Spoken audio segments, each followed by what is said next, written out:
I've looked at many classic surf tracks over the years on this channel, but in this video I thought I would challenge myself to come up with my own surf style instrumental. And I'm not promising it's going to be up there with those all-time classics, but I'm going to have some fun and see what I can come up with. And I hope it's going to be an interesting journey and it will allow me to delve deep into the surf style. I'm going to be talking about some things like composition, arrangement, recording and the creative process in general. So let's see what happens. This is Monday morning, and unless this whole thing goes disastrously, I will be putting this video out on Friday. So at the moment my loose plan is to spend the rest of today kicking around some basic ideas. Then tomorrow I will refine and develop those ideas. I'll record a backing track. Then on Wednesday I'll record my performance of the piece and film the rest of the video. That leaves me with Thursday to mix the track and to edit the video for it all to be ready to go out on Friday. So let's get started. It is now Tuesday and I think I've got a bit of an idea starting to come together, but I'm just going to talk about what I did with the rest of yesterday after I'd filmed that introduction. And I suppose the most difficult part of writing anything is knowing where to start, and that's often the hardest part whenever you're trying to be creative. And you may be struck by some lightning bolt of inspiration, but I wouldn't count on it. And in my experience, inspiration comes from actually sitting down, getting started, and you may well start feeling bored or uninspired, but if you stick with it, work through those feelings, then after a bit of time then things start to flow and ideas start to suggest themselves. It helps with the surf genre, I think, that you've got a pretty clear set of stylistic expectations and you've got these kind of tropes and cliches that people expect to hear, and you can either embrace those things or maybe you can play around with them and subvert or develop them in some kind of a way. My starting point yesterday was just to do quite a bit of listening, so I've got a playlist with some classic surf tunes on it, and I often find that's a good way to kickstart the creative process and to start getting in the zone and feeling inspired, is just to listen to some great music. And that's quite a common thing to do, I think, amongst songwriters. There's the famous story about Kurt Cobain when he was sitting down to write Nirvana's songs, and he would often listen to the Beatles to get him in the mood. And I like to do this as well, just as a way of generating ideas and inspiration. And I'm not setting out to blatantly steal melodies or chord progressions or anything like that, but I might well steal some more general ideas about how songs are put together. So steal some general concepts, arrangement ideas and that kind of thing. And on my playlist down here I've got a lot of the obvious tracks, a lot of the tracks that I've done full tutorials for on my channel. So I've got Bullwinkle Part 2 by the Centurions, quite a bit of Dick Dale, Surf Rider, Malaguena by the Trashmen. I've got obviously Wipeout, Penetration, Pipeline, so all the classics. And I've got a few kind of more modern kind of surf revival bands on there as well, so a fairly good selection of stuff. And as I was listening to this playlist, I was actually making some notes just about stylistic things that I liked, so things that stuck out that maybe I could use in my own tracks. So I've kind of got a list of things that I noticed down here. So first thing I was listening out for was the rhythmic feel, the groove of some of these tracks. So what are the drums doing? And with surf music you've got that classic surf beat, so it's that boom ba bam boom bam. The sort of main characteristic of that is the snare drum is on the two, and it's also emphasizing the and of two, 1 2 and 3 4, and the drum is usually on the ride cymbal as well. So that's really the classic surf beats. It's not the only option you've got with surf music. There are some other grooves that I've got on my playlist. You've got that sort of rolling tom-tom thing, but I would say that on about 80% of the tracks you've got that classic boom ba ba boom ba kind of surf beat. And as far as instrumentation goes, often you've got two guitars, so a lead guitar, a rhythm guitar, often an electric guitar, sometimes acoustic. You've got a bass guitar player, maybe some keyboards as well. I do like the sound of those kind of 60s organs, so farfisas or electric piano. That's kind of a cool element of surf that I really like. I was listening out for the harmony as well, so kind of characteristic chord progressions and that kind of thing. And as far as the keys go, a lot of these tracks are in the classic guitar keys, so E minor, A minor, G, those kind of keys. Just I suppose because they're guitar friendly, you can use the open strings as well. If you're playing in the key of E minor, you've also got that low down sort of twangy, those low down twangy notes available to you as well. And then as far as chord progressions go, I mean, a lot of these surf tracks are based on 12-bar blues structure. So would be a Wipeout, I think, would be a good example of that. That's really just a kind of 12-bar blues structure. A lot of other tracks are based on 12-bar blues, or they start as 12-bar blues and then maybe go somewhere else. A lot of them are in minor keys as well, and I do like that more kind of minor key, moody, melancholic surf sound. So you tend to get progression. Sometimes it's just a straight minor blues. You get a lot of these kind of descending chord progressions as well. So this kind of thing crops up quite a lot. So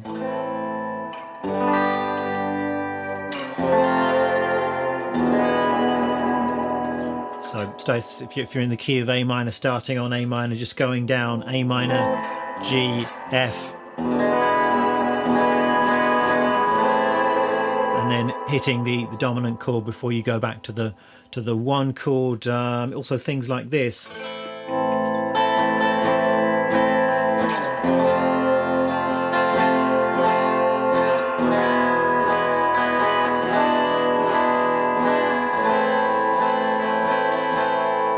Similar kind of descending chord progression here, going from the one chord going down to that kind of flat 6 chord, which is nice. Then the dominant 7th chord in the minor key, heading back to the one chord. So there are some quite characteristic surf music chord progressions. So I might borrow a few of those ideas in my piece, I think. And there are certain guitar techniques that are very characteristic of the style as well. So the obvious ones are probably tremolo picking for that kind of Dick Dale thing, and extensive use of the whammy bar, the vibrato arm as well. So often on big chords, and you can just dip the whammy bar, and you've got the reverb in there as well. So all of this stuff, the stylistic thing, the sounds, the guitar techniques, the harmony, it's all kind of swimming around in my mind. And this is really before I've picked up my guitar and started to come up with actual musical ideas. But this is all stuff that I can kind of draw on in my own composition. Now, after I'd done my little listening session, obviously I wanted to start coming up with some ideas of my own. And the first thing I did was decide on a tempo and a rhythmic feel. So I went for the aforementioned surf beat. I just programmed in a simple drum loop to my computer. I went for 127 BPM, so medium fast kind of surf tempo. And then there are any number of ways you could start doing this, but for this particular piece I decided to lay down some chords, just so I've got some kind of harmonic backdrop in place before I start exploring melodies. So the chord progression I settled on, I went for the key of E minor, just obvious key, but it always works when you're playing surf music. And I was thinking about maybe doing a minor blues, but then I thought, no, maybe I'll try and do something a little bit less predictable than that. So I started off on the one chord.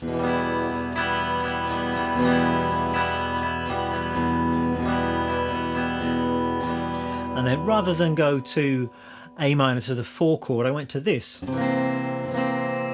which is a C7. So that's the flat 6 chord. That's a C major. I'm making it a C7. It's got that nice B flat in there. That's the flat 5. The flat 5 of the key. So that's a nice sounding chord change to me. Then I went back to the 1 chord.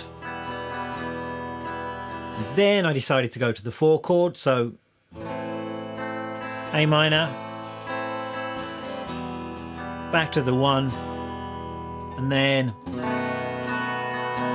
finally hit the 5 chord, the B7, and then back home to the 1 chord. So that was my chord progression. So I thought it was a little bit more interesting than just doing a straight kind of blues progression. It kind of goes somewhere, and it's got some interesting things to explore when you start putting a melody on top. So then my next step was to just noodle around over that chord progression. I've got the drum loop, got the chords, so I must have spent half an hour just kind of noodling around. And really this is such a big part of the creative process, just kind of losing yourself in the music, noodling about. And if you do that for long enough, you're going to stumble upon something that's going to be halfway decent, that might be worth latching onto and then developing in some kind of a way. And I think I came up with 3 or 4 kind of serviceable melodic ideas or riffs, And in the end, I decided to go for the one which was the simplest. I think it just felt right. I mean, particularly for this style of music, if you overcomplicate things, get too much going on, get things sounding too technical, it just doesn't work. So in the end, I just went for a very simple little pentatonic, twangy melody, which gave me some scope to then develop it and take it in some different directions. So my riff was super simple. It just went like this.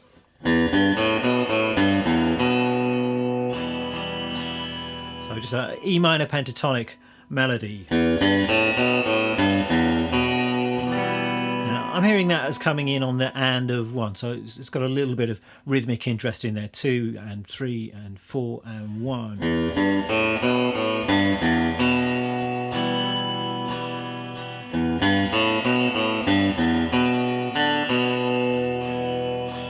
And then I'm heading to that C7 chord, so I went.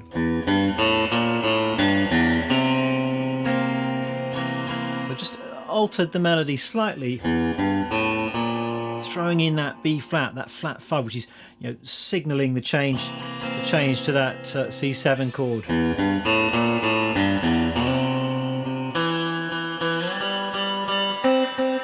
Just going up a C major arpeggio there. This was one of those devices I wanted to get in there. A lot of the melodies you hear in surf music are quite kind of chord tone or arpeggio based, so straight up the arpeggio.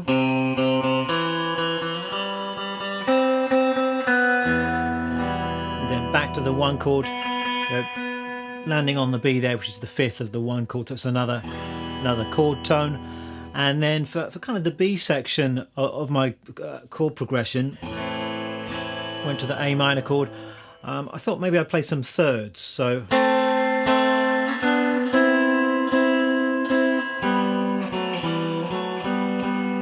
something along those lines. Thirds, big part of the surf sound, so double stops, but this seemed to be quite a nice melody in thirds. It's fitting over the A minor, going back to the E minor.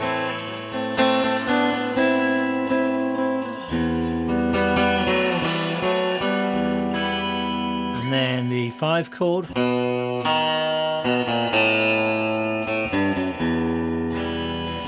So that's just the 5 chord going to the 4 and then back home to the 1. So that was my basic melody, nothing groundbreaking, but it sounds pretty good to me. It works well against the chord progression, and I can take that in various different places. So I think I'm probably going to start off playing it down low, then I might take it up an octave. I could sort of take it up quite high. I can throw in some little fills and develop that riff in some way. The way I'm playing it at the beginning of the piece, I want to keep that quite simple, leave some space, and that leaves me somewhere to go with the rest of the piece. So that's my main theme, the A section of my piece, and I think that's probably going to form the bulk of my composition. Probably going to repeat that 3 or 4 times with some variations, but I still think we probably need some kind of other structural elements. So I've come up with just some simple chords for a bridge section. So usually with a bridge you want to go somewhere else. So harmonically I just decided to go to a D chord. So for no particular reason, just kind of seemed to sort of create a kind of scene change to take the composition somewhere else. So I'm just got a simple descending chord progression that I'm going to use for the bridge. So D or D7C, and down to B, and then some kind of building section on an A chord before we head back to E minor and then back round for the main theme again. So that's where I'm at the moment. I think things are starting to take shape, and a good sign is where you start to feel a little bit excited about the ideas you've just come up with, and you're keen to develop them and see where you can take them. I'm starting to feel this way about these ideas. Still some work to be done.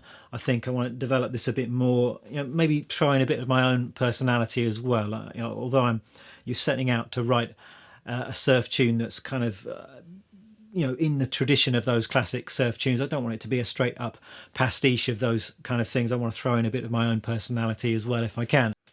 Okay, it's Wednesday, let's do this. I'm going to record this piece of music. Since we last spoke, I have refined my basic ideas a little bit more. I've got my main theme, the A section. I'm going to repeat that 3 times. The second time I am taking it up an octave and throwing in a few different fills, and then the third time I'm just going to up the intensity a little bit towards the end of the piece. And then I'm sticking with that bridge section. I'm just going to throw in a few little lead guitar and single note fills as well. And one thing that I did think the piece needed was some kind of introduction. So what I decided to do with the introduction is just this. So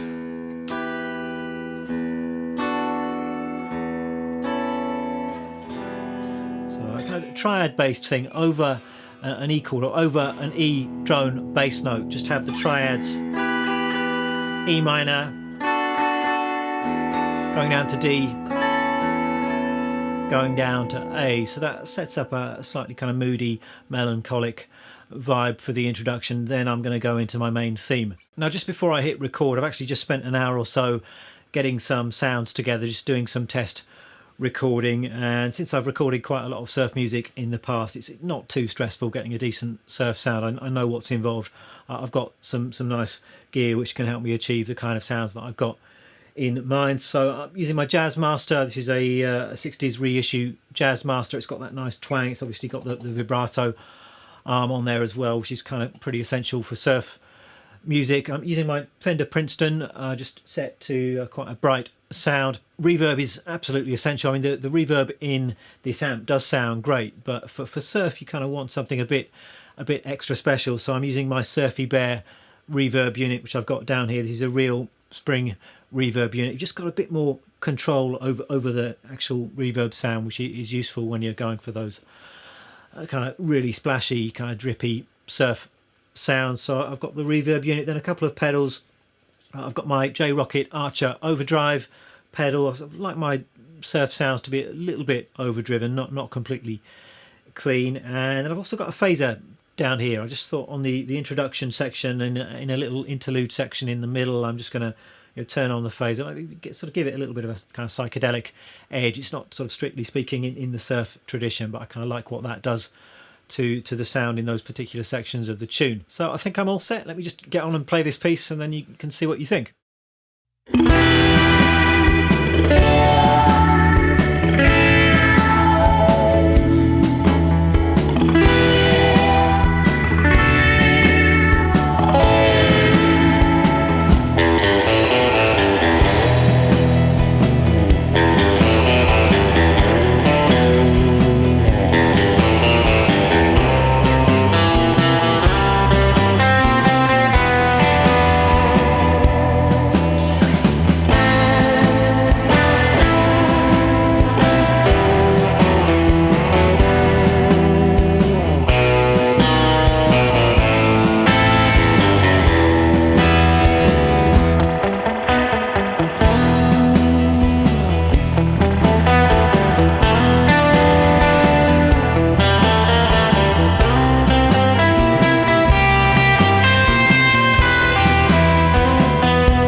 So there we go. Hope you liked it. That was what I came up with, and it was a really fun process. You know, is it an all-time surf classic? Maybe not, but I certainly had fun doing it, and that's an important thing whenever you're creating anything, is to have fun, not be too precious, and not to judge yourself too harshly. I mean, for me, it's always important just to create something, get it out there, and then move on. I mean, in my mind, I'm now sort of already moved on to the next thing that I'm going to write, which I hope is going to be even better, because I'm now able to apply all of the stuff that I've learned in the process of making this particular track. One thing I do still need is a title for this piece, one of those classic surf track titles. I'm a little bit stumped, so if anybody's got any suggestions or ideas, do let me know in the comments. And that's about it for this video. I hope you found it interesting. Hope it maybe inspires some of you to have a go at writing your own piece, whether it's a surf piece or something completely different. If you would like to have a go at playing this particular piece, then tab and my backing track is going to be up on my Patreon page. And in this video, I deliberately didn't go into too much detail about the specifics of what I was playing. It was more about the general principles behind it. But if you would like some of the details about exactly what I was playing, then that's going to be in the tab. Thanks a lot for watching. See you next time.